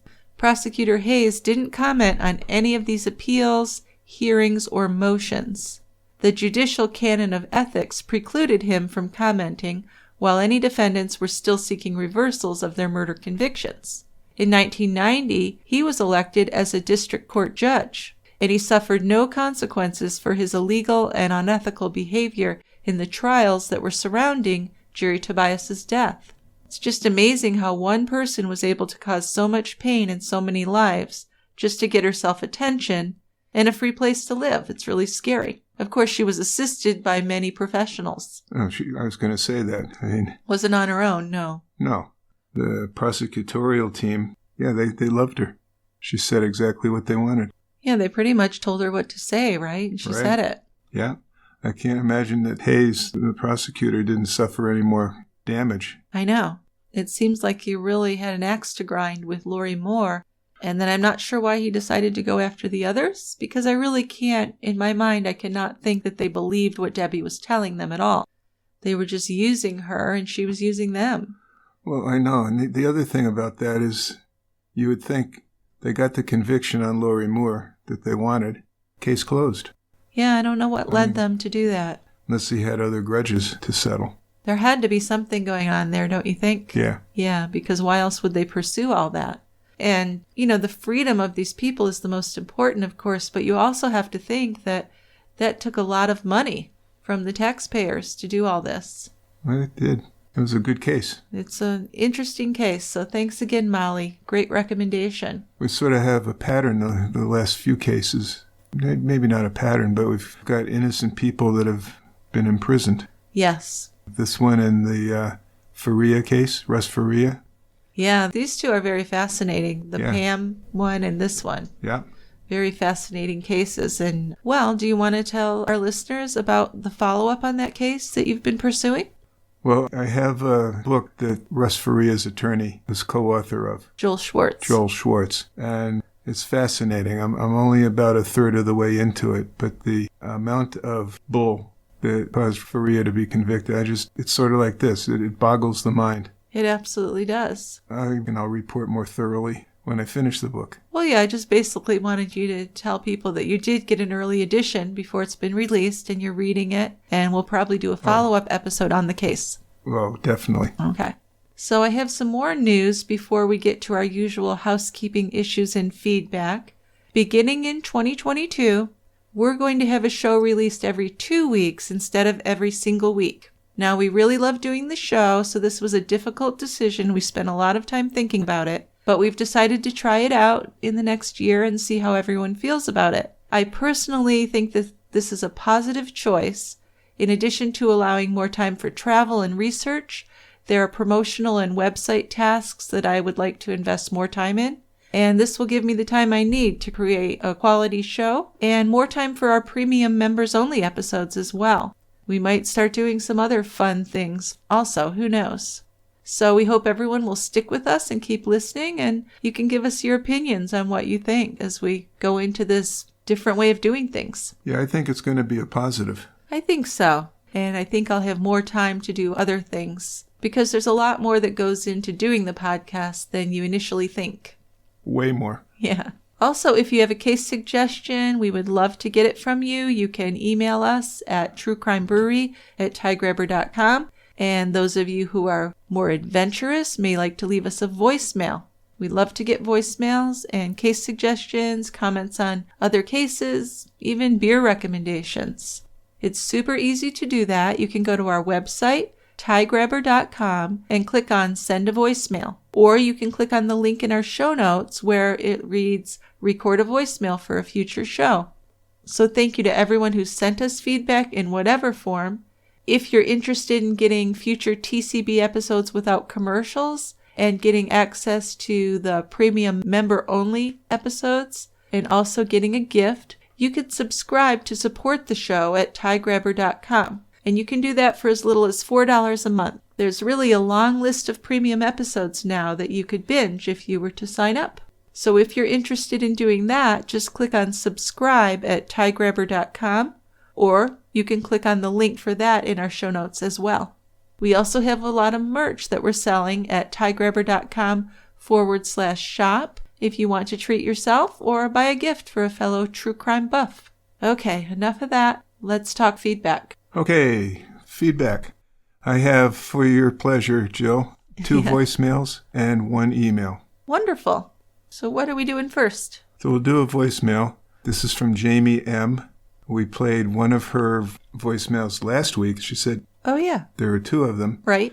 She had 2 cases, so this is the second case. All right. So you told her not to get too jacked up thinking you were going to do that, but you are doing it. I am doing it. All right. Let's hear what Jamie has to say. Hi, Jill and Dick. This is Jamie in North Carolina. I'm calling with another case. This one is from Detroit area in 2009. Person's name is Zihab Maslamani, who had went on a 3-day crime spree. The lighter of the 3 crimes he committed were armed robbery of a bank and carjacking. On the 3rd day, he, along with a man named Robert Taylor, had kidnapped a young man named Matt Landry, and they took him to an abandoned house in Detroit and murdered him. They took his ATM card, and they got $300. So they killed a guy for $300, essentially. I used to work with Matt's mother, who she's in a lot of the news articles that you'll see out there. And, of course, it was really tragic. I remember it didn't go to the funeral itself, but we went to the wake the day before, and there was news people all over the place. They had either security or extra personnel from the funeral home that were kind of acting as bouncers, checking to see who went in, that they were actually not part of the media, which is so sad that that had to be a thing, but it was. And, of course, he was a nice guy.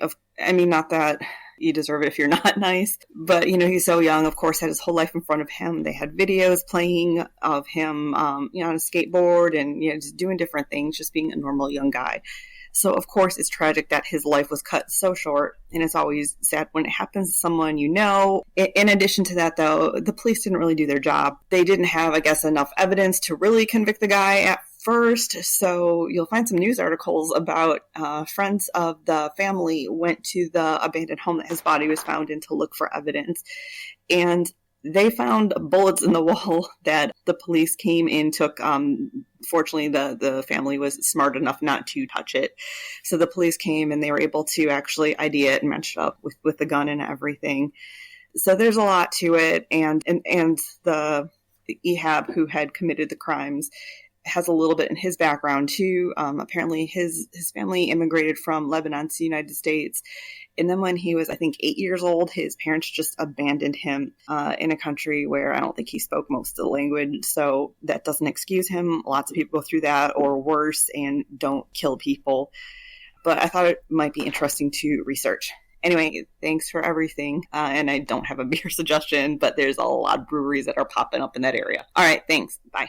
Well, thank you, Jamie. Yeah, it's an interesting case. She pretty much covered it. Yeah, she gave it a very thorough going over. The only thing I'd add is that when these guys did this stuff to Matt Landry, they were 17 or 18 years old. Wow. So despite that, they were tried as adults. They were sentenced to life in prison without parole. And this sentence has been reaffirmed a couple times. So it doesn't look like they're going anyplace. That's very messed up and tragic. Yeah, no, I mean... I think they did it for the $300, really? Jeez. What about the torturing? And you don't need to torture and kill someone to steal $300 anyway, so... Right. Yeah, how tragic. Well, rob a bank, carjack, and kill a person. Stupid. Well, my sympathies definitely go out to Matt Landry's family. That's a horrible, horrible thing. But we will look into it more and possibly cover that case. We will. Then we have another voicemail from Robin, who's suggesting a case that we've known about, and I think we'll want to do it at some point. Okay, let's play that one. I see we have 3 new voicemails today, so next week should be fun too. So here's Robin. Hi, Jill and Dick. I hope you're both having a good week and looking forward to Christmas or the holidays, whatever you celebrate. So I'm just sending you a message about a recommendation I have for a case. I'm not sure if you've done it yet, but I just watched the film Bernie from 2011 about the Bernie Tide case, and I would love to hear your thoughts on it, particularly the fact that he was resentenced after new evidence came to light and he was given something like 99 years. So, yeah, would love to hear your opinions on that. And thank you for releasing excellent podcasts every week. Well, thanks, Robin. I'm not sure what that accent was, but it was pretty. She was a bit of an accent. Yeah, her email, I think, is Irish. I could see that. I could hear a little Irish lilt to that. That makes sense to me. So Bernie, I think we have talked about this case before. It's one that we're both very interested in.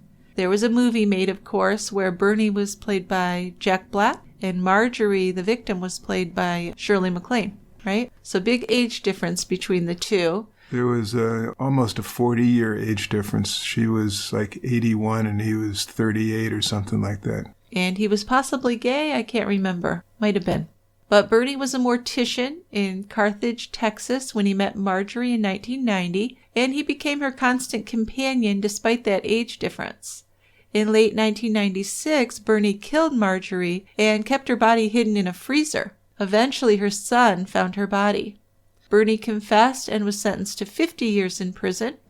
He appealed, the sentence was upheld, and then Rahman added that he got more time. Yeah, because this was after the movie came out in 2011, which gave some new information on the murder. So Bernie got out of jail, and he was out for like 4 years, then retried and resentenced, or retried, found guilty. This time he was sentenced to 99 years. He doubled his time in prison. Wow. Well, all I really remember from the movie is that she was kind of cantankerous, and he was more likable. And I think that's how he was able to get away with her not being around for such a long time. But people eventually did get suspicious, of course. Yeah. I mean, her son, who found the body in the freezer, she was estranged from him. I think she was estranged from pretty much everybody in her family. Well, she was portrayed as being very unlikable. Not that that would make it okay to kill her. Right. Right. But yeah, I guess she wasn't a really warm and fuzzy person. No. And he may have been with her basically for the money, seems. But definitely look into it more because it is a case that's been brought up a few times. And I think it would be a really interesting one to cover, especially, now that we know he was resentenced in 2016. Yeah, I think it'd be a good case to do. Absolutely. So thank you for that suggestion, Robin. Okay, and then we have one email. Okay, do you want to read the email? Sure. It takes 2 seconds. Okay. So the one email is from Michelle, who says, longtime listener from Australia, I think Jill and Dick would do a great job with this. And it's the story of Greg Lynn, who's a pilot that killed 2 elderly campers. They'd been missing for a long time. The couple had been having an extramarital affair that lasted decades. Amazing. Seems like old times. Remember that movie with Alan Alda? Yeah. Kind of like that. So Michelle says it's a sad ending to what was a long-term love story. Aw. So Russell Hill and Carol Clay went missing from their campsite. This was in a remote part of Australia back in 2020, so not that long ago. Yeah, this is new. They haven't been found, but because his vehicle had been seen on CCTV at the campsite, Greg Lynn became a suspect. And he was arrested and he's awaiting trial. Yeah. So there is an excellent story written on this case at theage.com.au. Found a lot of information on Australian cases at that website. You got a new source. Yes, but it does sound fascinating. It's something we definitely would like to follow. Maybe follow through the trial before doing an episode. Might be the way to do it. I would think. Probably, yeah. But thank you, Michelle. It's a great recommendation. All of our listeners sent in some great stuff. Don't they? They do. I really don't have to find cases on my own anymore, that's for sure. No. I think we have enough for like 5 years. Yeah. All right. Well, let's plan on doing another 5 years, but maybe every other week. Yeah, we'll see how that goes. Okay. Well, thank you everyone for listening and for your feedback. Anything to add, Dickie? I don't have anything to say. No, this is a fairly long episode, so I think we're good to go. And we hope everyone's looking forward to their holidays. And we'll see you next time at the quiet end. We'll save a seat for you. All right. Bye-bye. Bye, guys.